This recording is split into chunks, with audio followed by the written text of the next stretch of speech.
Split seasons for RFK Racing so far, and y'all, not everything is a conspiracy. How's it going, y'all? My name is Eric. Welcome to Out of the Groove. It's a slow news day in the NASCAR world. I could talk about why the Denver Nuggets would fire their championship-winning veteran head coach days before the playoffs when they're firmly in postseason contention, but that would be pretty off-brand for this channel. I'm not sure y'all would be interested. No, there hasn't been a ton of racing news so far this week, and I refuse to give any credibility to the conspiracy theory that Bubba Wallace intentionally spun out Kyle Larson at Darlington to help his teammates Tyler Reddick and Denny Hamlin. Seriously, I've had people in my replies saying, Bubba spun him on purpose, he should be penalized, NASCAR should have taken the win from Toyota. These trolls are crazy. Yeah, obviously Bubba Wallace spun Kyle Larson on purpose. It had absolutely nothing to do with the fact that Bubba Wallace was full throttle coming off corner exit like he would every single lap, when Kyle Larson, seeing Reddick in the wall in front of him, suddenly slammed the brakes, giving Bubba a half a second to react. Not to mention the fact that turn 2 was sketchy all day. You can't exactly swerve suddenly and not wreck yourself. If you completely ignore all of those facts, including the SMT data that clearly shows Larson hit the brake on corner exit, if you ignore that, if you ignore Bubba's relationship with Blaney, then maybe you can come to the irrational conclusion that Bubba Wallace and Toyota intentionally manipulated the finish of this race to steal a victory. Guys, come on. Not everything is a conspiracy. These teams are smart. They are, believe me, but they're not that smart. Typically, when these teams try to manipulate the finish of a race, it's pretty obvious. See the finish of Martinsville last fall. It was pretty clear what Toyota and Chevy were trying to do for their respective playoff drivers. Obviously, what happened at Darlington was a racing incident that started when Blaney and Reddick made slight contact and Reddick hit the outside wall hard, causing Larson to react and slow. Bubba, not enough time to respond, got into the back. That's all that was. That's all we need to talk about. I don't want to talk about made up things. I'd rather talk about something that's real results, real early season trends, real standout performances. I want to try a new segment, working title, Standings Spotlight. I'm going to try to do this weekly, at least through the regular season. I'm going to highlight every week at least one driver who's either trending up the standings or maybe is trending down. The regular season standings, of course, are extremely important in determining who makes the playoffs. Usually the final few spots are decided by points. The regular season standings can also determine playoff seeding. The top 10 regular season points finishers earn additional playoff points that help them in the fall. Plus, there's bonus money, charter money at stake for teams 20th, 30th on back. Let's take a look at the regular season standings 8 races into the 2025 Cup Series season. Obviously, William Byron, huge points lead, but that's not who I want to spotlight today. No, in my first standings spotlight segment, I want to begin with RFK Racing. Specifically, Ryan Preece, sitting pretty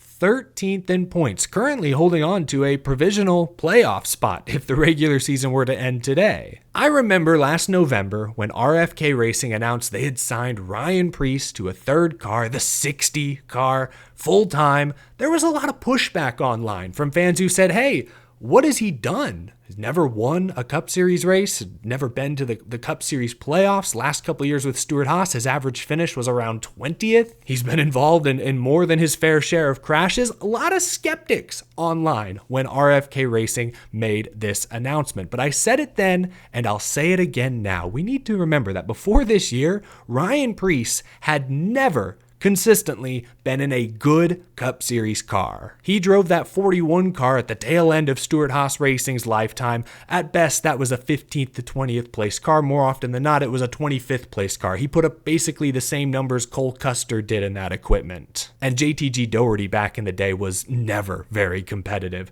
This is the first time in Ryan Preece's Cup Series career that he is being given consistently 10th to 15th place stuff. And what do you know? You look at the points, he's 13th, right in that zone. Right on the heels of his RFK Racing teammate, Chris Buescher, who's won 5 next-gen races and just a couple seasons ago made a deep playoff run all the way to the round of 8. Ryan Preece just scored 3 consecutive top 10 finishes. That streak was snapped, unfortunately, at Darlington, but he still showed flashes. Qualified second, front row starting spot, earned, I think, 8 stage points. Go back to Phoenix a few weeks ago. Remember, they used tire strategy to win a stage. He's got a playoff point to his credit. So far, so good. Ryan Preece to RFK Racing is working out pretty well, if you ask me. Now, I'll be fair. I did not pick Ryan Preece to make the playoffs preseason. My rationale was that only one RFK car made the playoffs last year. I also didn't pick Brad to make the playoffs this season. But still, I felt I was one of the few on social media who truly believed Ryan Preece was going to be a top 20 points guy. Right now, he's in a playoff spot. Is he going to stay there? I'm skeptical. I would be surprised if Ryan Preece were to win a regular season race, but like I mentioned, qualified on the front row, off the heels of several top 10 finishes, he may get a shot. Even now, I don't know that I would pick Ryan Preece to make the playoffs, but he's going to make it interesting at this rate. 13th to 16th in the regular season standings, absolutely in play. That means he'd be right around the playoff bubble. That's right around where guys like Chris Buescher, Kyle Busch, Ross Chastain were last season, and they just missed out. So still got an uphill battle, but Ryan Preece off to a better start than most expected coming into this year. On the flip side, the boss man Brad Keselowski finds himself in the basement 8 races in, 31st in points with 0 wins, 0 top 10 finishes, 0 laps led. There was a glimmer of hope at Darlington this weekend. I mentioned Preece's speed. All 3 RFK cars earned stage points early on, but the pit crew let Keselowski down. Loose wheel in stage 2 brought out the caution, ruined their day. Brad Keselowski has been excellent at Darlington in recent years, so to walk out of there with a 33rd place finish has to feel crushing. His new crew chief, Jeremy Bullins, told reporters after the race he didn't know whether to laugh or cry. Fortunately, we now head to Bristol, another track where Brad has been very good in recent years. RFK has a win there in the next-gen era, but if any team desperately needs a top 10 finish this weekend, it's Brad Keselowski and the number 6 bunch. 2 different stories for those 2 RFK Racing drivers early this year. One other team I want to highlight in this first ever standings spotlight segment, Kaulig Racing. Preseason, I picked AJ Allmendinger to make the Cup Series playoffs. Not on points, mind you, because he'd win a road course race. 5 regular season road course races. COTA, of course, has already happened, but we still have Sonoma, Mexico City, Chicago. Watkins Glen is a regular season race once more. 5 chances I figured AJ Allmendinger, who has a road course win in the next-gen era a couple years ago at the Roval, 3-time Cup road course winner for his whole career, I thought AJ Allmendinger would get a win, make the playoffs that way. Right now, though, it's early. He's knocking on the door of pointing his way into the top 16. He's actually 16th in the regular season standings right now. Keep in mind, Josh Berry in 20th would leapfrog him because of the win, but still, AJ's knocking on that door. Who saw this coming? Remember, Trent Owens is now the number 16 team crew chief. He's a veteran guy. He and AJ Allmendinger were both at JTG Doherty around the same time a few years back. They've put together some legit runs recently. We know AJ, for whatever reason, is really good at Homestead, got a top 10 a few weeks back, but he also scored a top 10 at Las Vegas. These are high-speed, intermediate tracks, aero-dependent. We're not used to seeing Kaulig contend like that. I don't want to oversell things. Like, this is a good start for AJ Allmendinger, but there's no chance he points his way into the playoffs. They are still going to need a win, but now I'm starting to wonder if he could sneak up somewhere we wouldn't expect, play the strategy right. I'm just saying. Nashville last season ended with 5 overtimes. Zane Smith nearly won that race. Anything's possible. I still think road courses are his best bet, but AJ has shown better performance than I expected at the intermediate ovals so far this year. Remember, Kaulig Racing landed Ty Norris, brought Ty Norris over from Trackhouse. He's working more on the business side, but he's helping develop, build this team. It's a good get. Talked about at the time. Not sure if it's making a difference this soon, but I can't imagine Ty Norris is hurting things over at Kaulig Racing. I want to mention the other Kaulig driver, often goes unnoticed, Ty Dillon. 25th in points may not sound like much. He finished 15th at Martinsville, 16th last weekend at Darlington, added a new crew chief. Andrew Dickinson came over from RCR.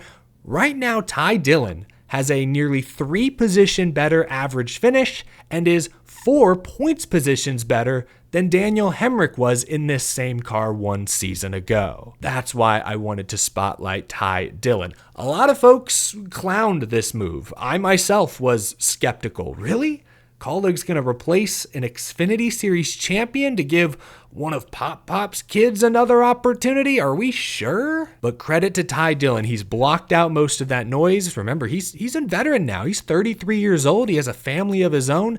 He has quieted the naysayers thus far. I know 25th doesn't look like much, but that's much better than really anyone would have predicted coming into the season. Hopefully they can continue to be consistent. 0 DNFs on the year. That's a big thing. That's not throwing points away. They got to keep that up. Anyway, just wanted to chat about a few drivers and teams that we don't often get to talk about. Naturally, the Hendrick teams, the Gibbs, the Penske's, 2311, RCR, they steal the spotlight most weeks. They run up front, they get the wins, they got the big names behind the wheel. I get it. But I wanted to spend a few extra minutes today, because there aren't a lot of other racing stories out there, to highlight some of the mid-pack teams that are showing out early this season. Well, minus the 16. They're trending the wrong direction, unfortunately. Let me know what you make of Preece, Keselowski, Allmendinger, Ty Dillon. Do you think any of them make the playoffs this year? Let me know down in the comment section below. Thanks for watching, folks. Leave a like if you enjoyed. Subscribe for more NASCAR content and commentary just about every single day, all year long. And a big thank you to my very generous Patreon supporters. I'm sure we'll have more to talk about tomorrow, so stay tuned. Have a great rest of your Tuesday night, folks. I'll see you again real soon.